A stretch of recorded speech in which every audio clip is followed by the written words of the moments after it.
O Think Tech de hoje está no ar. Meu nome é Cássio Politi e junto com a Algartec nós vamos embarcar nessa jornada de repensar possibilidades. No episódio de hoje a gente faz uma imersão em canais digitais e, por falar em digital, quero chamar aqui a Sara, a nossa especialista virtual em negócios aqui da Algartec. E Sara, e-commerce é algo que está aí no seu mundo virtual, mas já faz parte das nossas vidas aqui no mundo presencial. Tenho a mesma impressão, Cássio. O número de pessoas comprando online vem numa crescente. No último trimestre de 2021, foram feitas 101 milhões de compras online no Brasil. É uma quantidade 17% maior que o volume de compras feitos no mesmo período de 2020. E esse volume, Sara, corresponde a 46 bilhões de reais, esse volume do final de 2021. Isso por trimestre, você vê que é um mercado realmente muito, muito grande aqui no Brasil.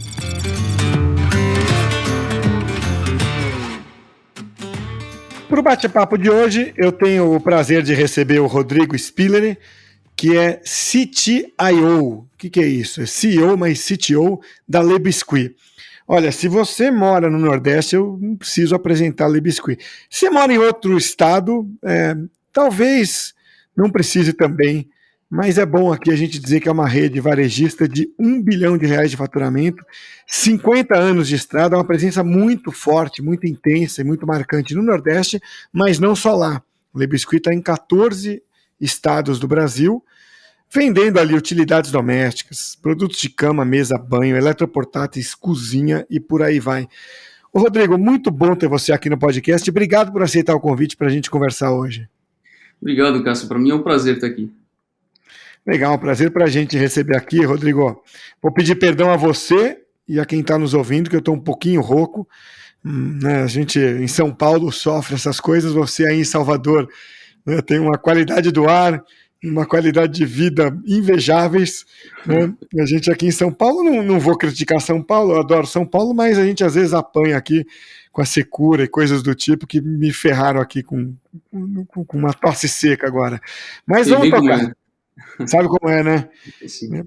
Bom, apesar que você é de Criciúma também, que a cidade é agradabilíssima, mas tem um clima mais para São Paulo do que para Salvador, né? Exatamente.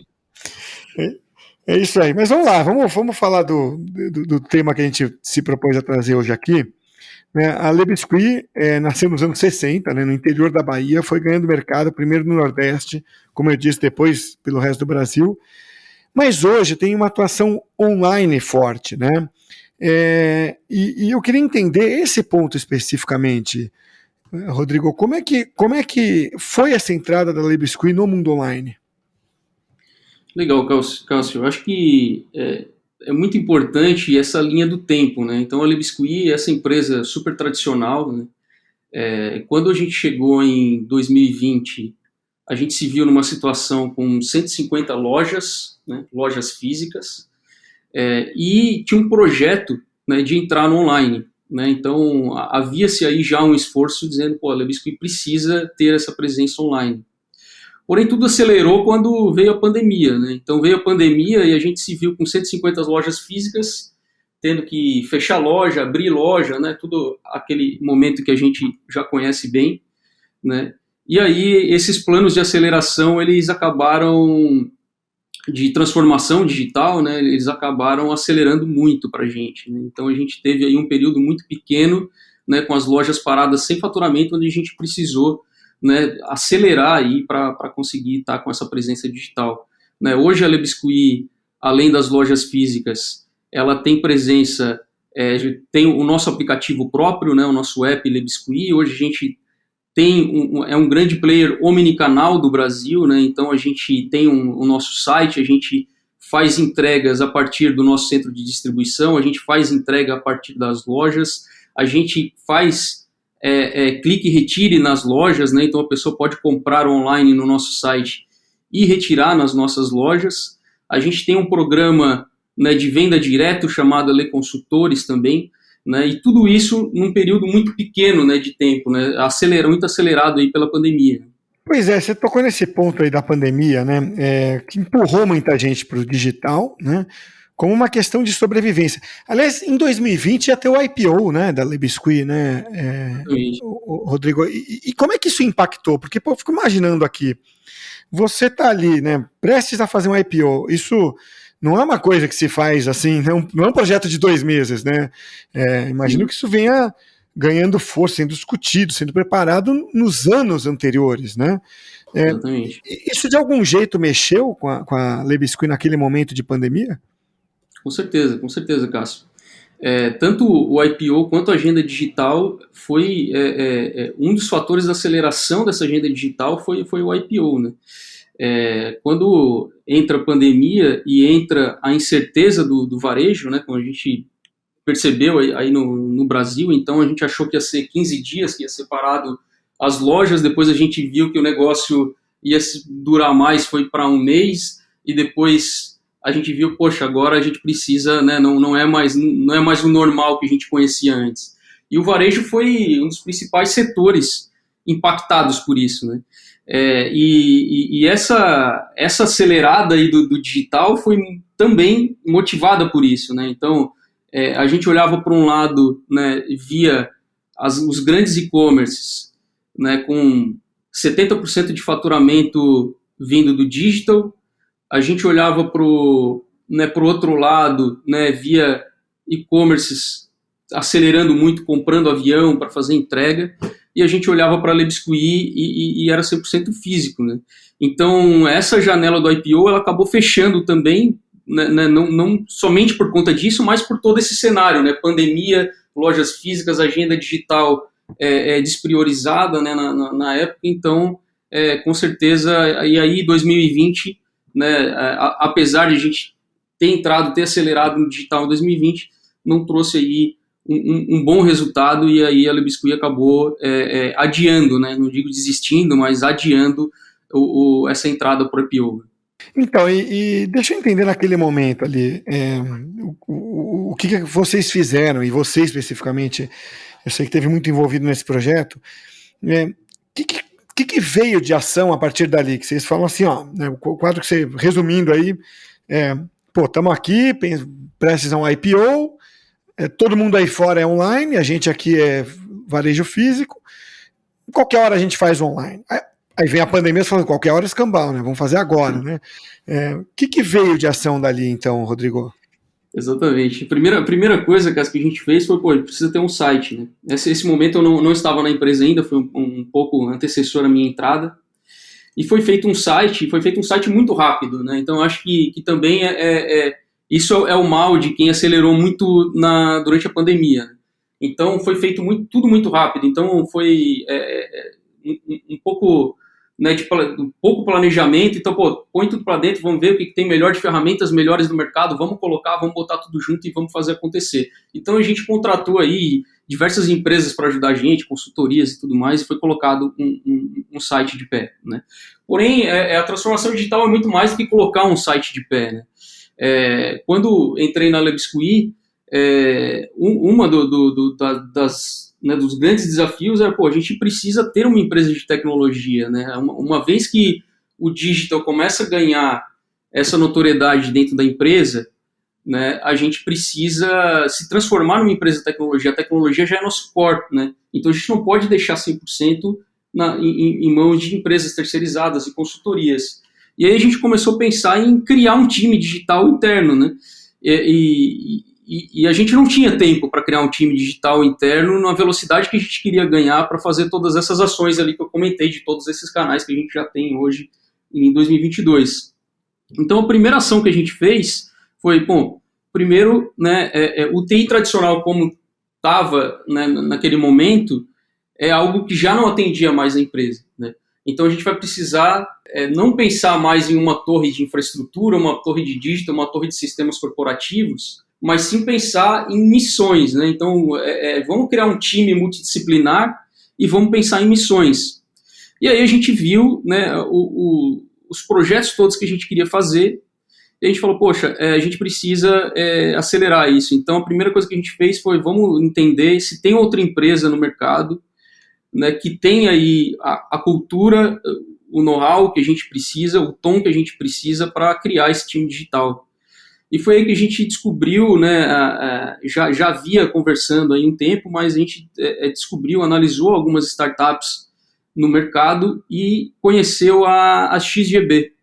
Né? A XGB é uma startup de realidade aumentada e realidade virtual, que tinha um time, né, enxuto, né, mas um time muito hands-on, assim. Então tinham excelentes técnicos, excelentes desenvolvedores, excelentes designers 3D, inclusive. A gente falou, poxa, acho que essa é uma das maneiras que a gente tem para acelerar a criação dessa empresa digital, né? Então a gente pegou o nosso TI, que era tradicional, trouxe a XGB, e aí a gente criou o primeiro time de desenvolvimento de produtos digitais dentro da LabSquid. Quer dizer, vocês compraram a cultura da XGB no fim, né? Exatamente. E aí a ideia inicial é que, utilizando dessa cultura, a gente conseguiria irradiar essa cultura para o restante da empresa. E isso funcionou muito bem, assim, foi bem dentro do que foi, acho que até ultrapassou as nossas expectativas. Com a entrada da XGB, a gente fez esse movimento de tirar essas estruturas do departamento de TI e criar, por exemplo, uma plataforma de vendas que cuidava de tudo que é aplicativo e site, uma plataforma de Omni que cuidava tudo que é online e offline, uma plataforma de produtos e serviços financeiros que pensa em o que faz sentido financeiramente para o cliente da LabSquid. A gente pensou num Data Lab, né, com um laboratório de dados, a gente pensou num Design Lab, que é o nosso laboratório de UX e de design e de inovação. E aí a gente acabou construindo, né, essa estrutura, né, totalmente diferente do que a gente vê nos moldes tradicionais, e isso realmente acabou irradiando para a empresa inteira, né? Então, se você vê a nossa última Black Friday, a empresa inteira estava aqui à noite, até 3 horas da manhã, todo mundo participando junto, olhando o indicador de vendas, comemorando com as vendas do website, né? E essa cultura interdisciplinar, né, foi uma cultura que irradiou assim, pela empresa. Hoje, por exemplo, alguns assuntos de marketing a gente já abraçou aqui, que é o CRM, por exemplo, né? Então tem produtos e serviços financeiros, acaba que vira um time só, né? Então acabou que quebrou um pouco esses silos e a empresa começou a trabalhar muito forte esse negócio da transformação digital nela como um todo. Nessa transformação, aliás, só uma coisinha aqui antes que eu me esqueça. A Black Friday a que o Rodrigo se refere, a última é 2021.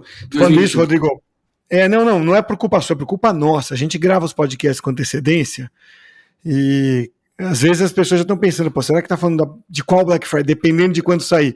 E por transparência total aqui, a gente tá gravando isso aqui em setembro de 2022, até por uma questão de organização do time aqui, a gente grava com antecedência, né? E você falou da mexida aí no jeito de trabalhar das pessoas, das equipes e tal. Como é que o time de TI se mexeu ou se movimentou? Porque o time de TI, muitas vezes, né, Rodrigo, é uma área de suporte. Ele tem esse papel, às vezes ele até se enxerga assim, né? E claro que em muitas empresas também isso está sendo buscado mudar isso, né? Mas é comum ainda ser um time de suporte. Como é que isso bateu no time de TI aí? E era exatamente isso, né? Então a gente até fala muito aqui que nós tínhamos uma TI que era habilitadora do negócio, né? Então ela prestava serviço para as áreas de negócio. E hoje a gente tem um time tech, né, de produtos digitais. É como a gente, né, fala o que é o LeLabs, né? Quando a gente pergunta o que é o LeLabs, né? Que é essa nossa transformação digital. O TI é natural, né? Assim que a gente começou a fazer esse movimento, né, teve muita resistência, né? Então, poxa, será que, né, esse time novo que está vindo vai tirar a minha posição, eu vou ser menos relevante para a empresa e tudo mais? Então, a gente fez isso com muito cuidado, né? A gente estudou muito a empresa, a gente estudou muito cada função de cada pessoa e a gente desenhou um modelo, né, um modelo totalmente diferente. E quando a gente desenhou esse modelo, foi apresentado com muito cuidado para o time, né? Então foi apresentado o que a gente chama de ágil escalado, né? Então, o ágil escalado ele vai um pouco além do Scrum, né?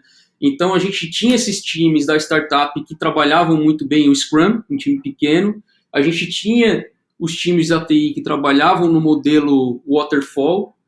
E a gente fez essa mescla, né? Então, o que eu vou transformar em produto digital, onde eu tenho um ciclo de vida infinito, eu vou melhorando infinitamente aquele meu produto, né? E o que eu vou trabalhar, né, como projetos, né? Então, por exemplo, projetos de sistemas corporativos que sai uma resolução normativa que você precisa, né, tem uma data de início e uma data de fim para colocar aquele projeto lá, não faz muito sentido eu usar Scrum para fazer esse tipo de projeto. Então, foi muito conversado, foi muito explicado e o time, em geral, ele achou uma excelente ideia, né, essa transformação, né? Obviamente, né, tem pessoas que se adaptaram, tem pessoas que não se adaptaram, né? A gente teve casos de algumas pessoas, até no nível gerencial, que acabaram saindo da empresa por não ter esse fit cultural. Mas foi dado muito o tom desse fit cultural, e as pessoas que tiveram esse fit,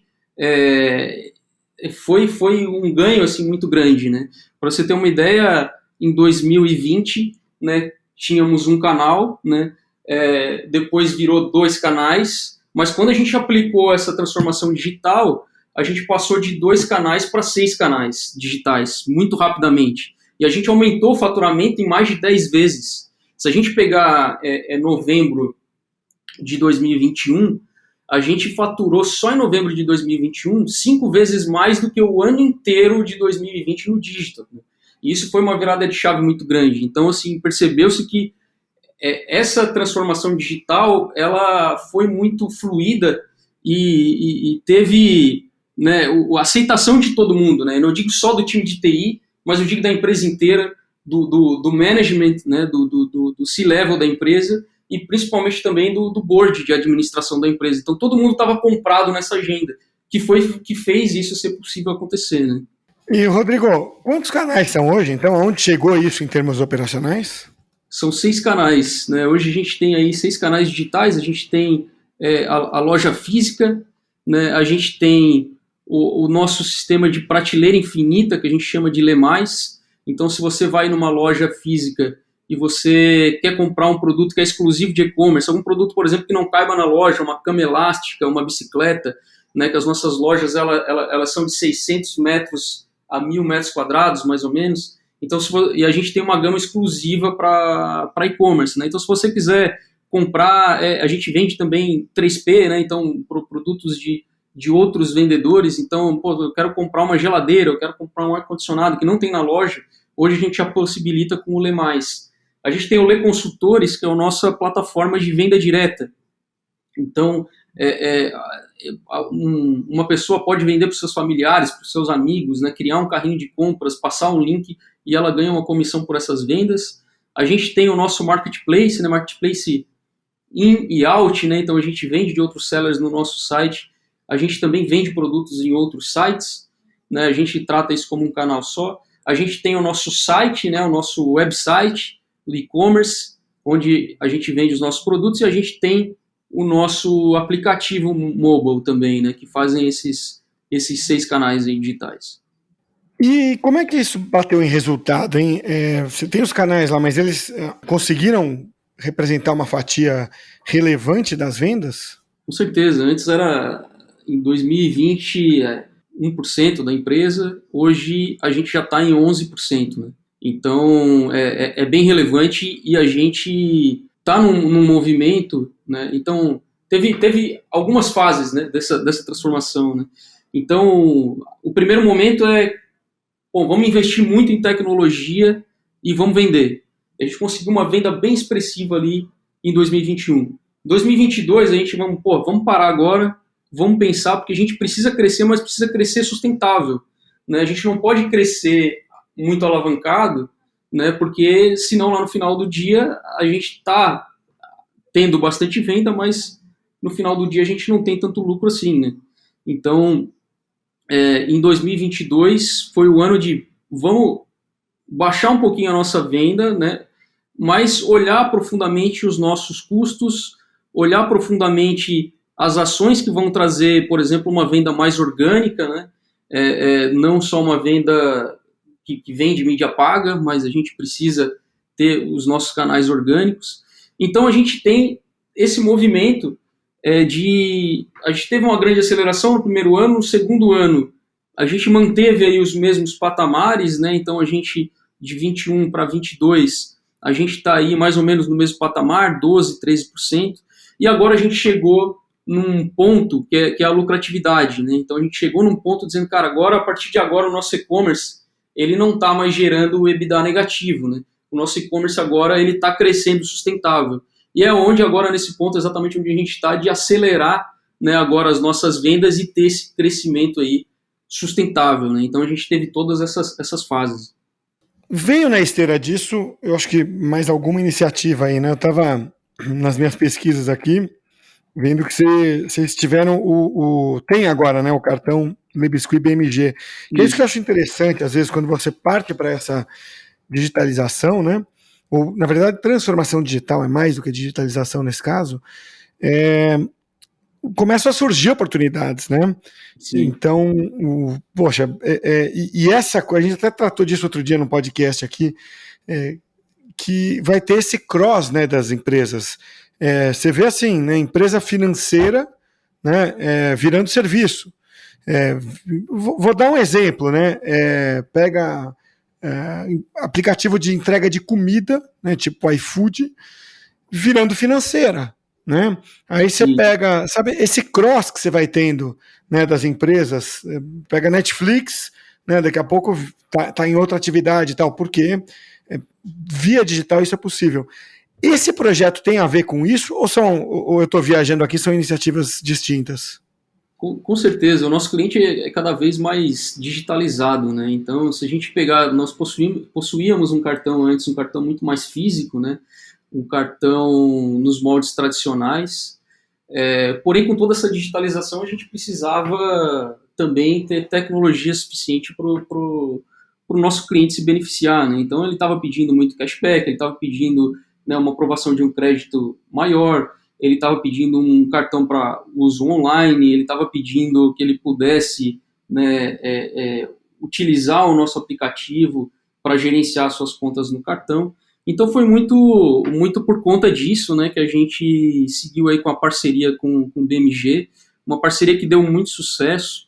Em 3 meses, né, a gente já tinha atingido a marca aí dos 100 mil cartões feitos do BMG, né, mantendo ainda uma base legada com o nosso cartão anterior. E eu acho que uma grande vantagem, né, também de ter esse cartão digital é que à medida que ele vai na loja e ele cria o cartão, ele já está disponível na hora, né? Então ele já gera um cartão, um número virtual, que ele já está disponível ali para ele fazer já a primeira compra, né? Então isso foi muito bacana e foi um trabalho aí em 4 mãos, né? BMG já tinha tido outro varejo na sua carteira, mas a gente assim entrou com bastante profundidade em um monte de temas tecnológicos e foi um trabalho muito bem executado, assim, a 4 mãos.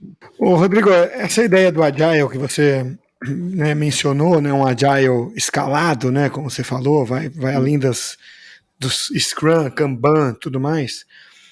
Isso, na prática, tem que levar a equipe a ter um comportamento assim, né, porque não adianta você ter o Agile implantado se a mentalidade das pessoas não é do ágil. O ágil inclui aquilo, né, teste AB, erra, refaz, vê o que deu certo, o que deu errado. É um pouco de perder o medo de errar, né? Exatamente. E para perder o medo de errar, você não pode ser punido se errar, né? Porque não sei se você já deve ter visto isso, Rodrigo, no mercado. Às vezes, não, vamos adotar a cultura ágil. Aí tá bom, vamos lá, o time de, sei lá, TI, UX, qualquer um, marketing, vai lá, faz uma iniciativa, erra, toma a maior carcada da vida, né? Às vezes alguém é mandado embora, alguém fica tão desestimulado que vai embora, tá? Pô, aí não vai funcionar o ágil, né? E eu sei que teve aquela experiência do QR Code que vocês fizeram, né?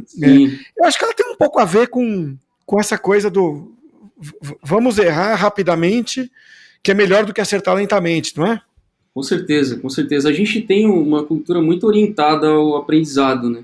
Então, você pode errar, mas você tem que saber medir o tamanho do dano que você vai errar, né? Então, assim, eu acho que é muito importante não sair também displicentemente, né, fazendo tudo, Claro. né?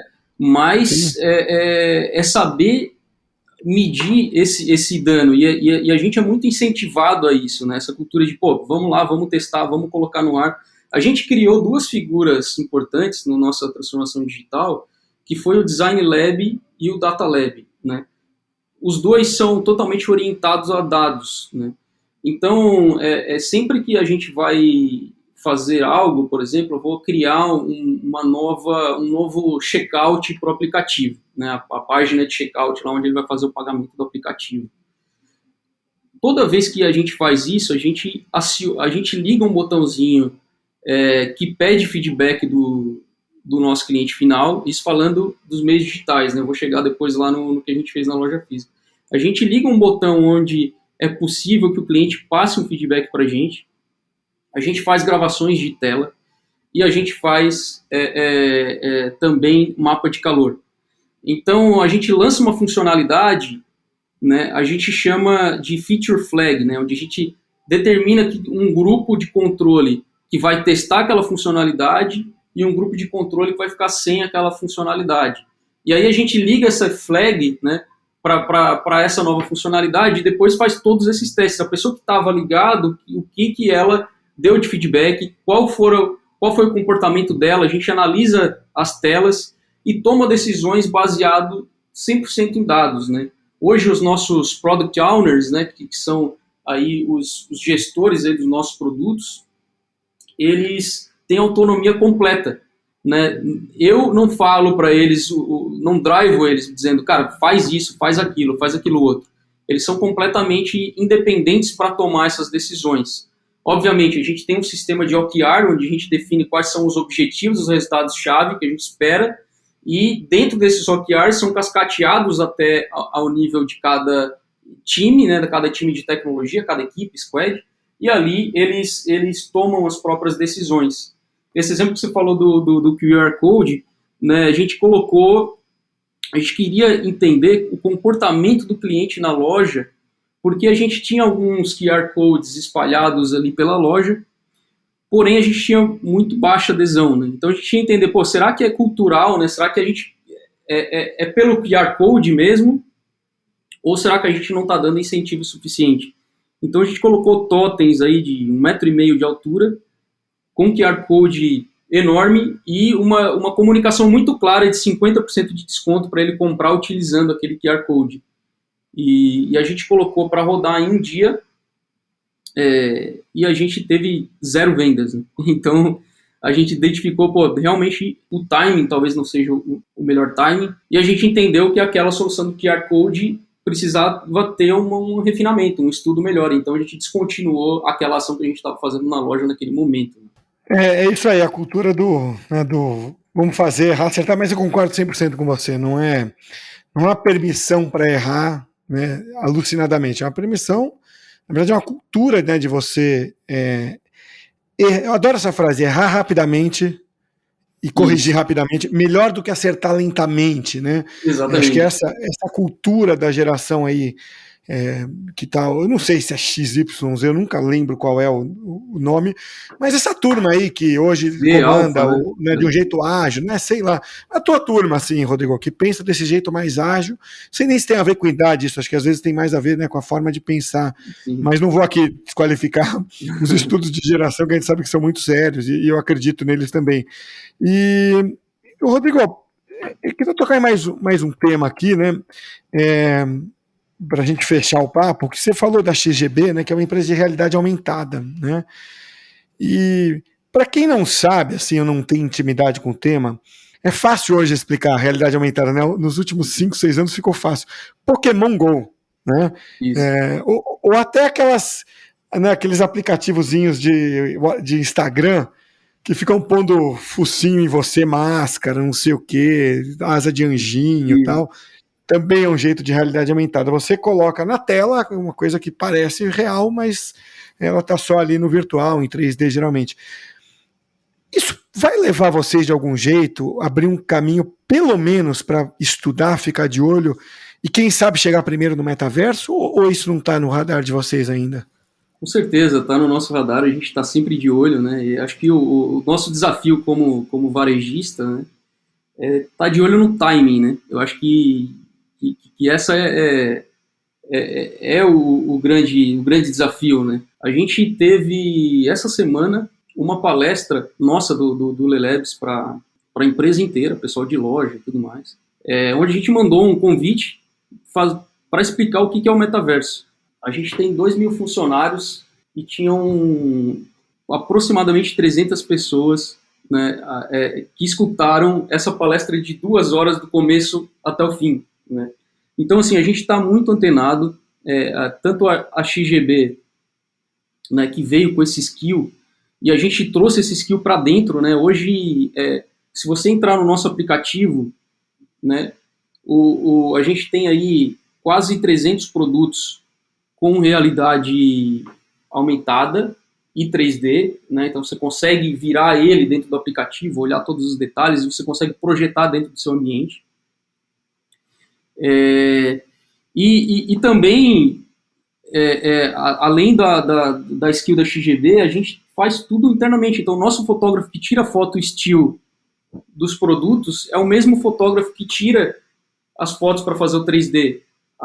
E aí depois a gente só coloca isso dentro do software, manda renderizar, né? Então, assim, a gente está estudando bastante, a gente sabe que o metaverso é muito mais do que realidade virtual, né? Muito mais do que realidade aumentada, mas sim, a gente está 100% de olho, né? Se a gente olhar NRF 10 anos atrás, eles estavam começando a falar de omnicanalidade, né? Multicanalidade.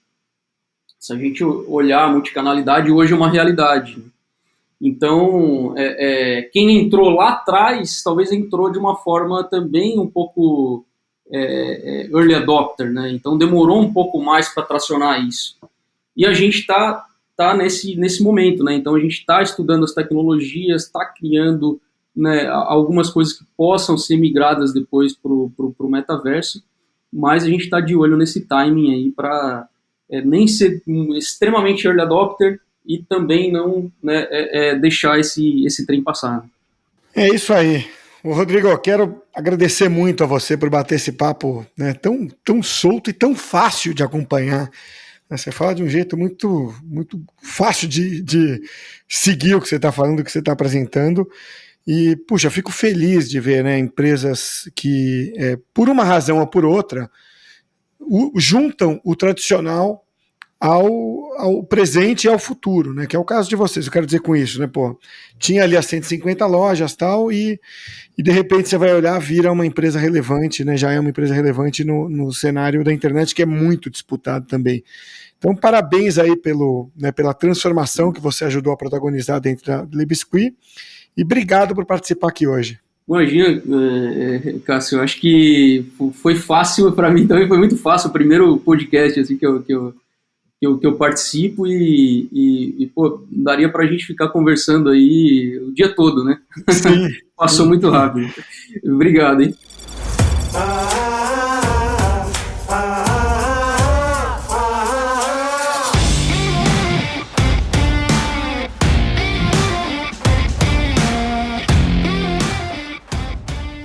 Muito bem, vamos chegando então ao final do Think Tech de hoje, e o nosso convidado de hoje trouxe um dado, um termo interessante, né? O Rodrigo Spiller, da Lebisqui, falou do ágil escalado. O inglês vem Scaled Agile, né? Mas aqui a gente está usando no Brasil como ágil escalado. Acho que é legal explicar o que é isso. Você pode explicar, trazendo as informações diretamente do seu cérebro eletrônico, por favor, Sara? Claro, Cássio. Com prazer. O ágil escalado é um conjunto de fluxos de trabalho que orientam as empresas na hora de colocar em prática ações enxutas e ágeis. A ideia é alinhar toda a empresa e não apenas um departamento em torno do conceito do ágil. Foi concebido em 2007 e é bastante adotado pelas empresas atualmente. Pois é, mais uma daquelas coisas que surgiram lá atrás e seguem em voga até agora. É isso aí, o Think Tech de hoje fica por aqui. Até a próxima, hein?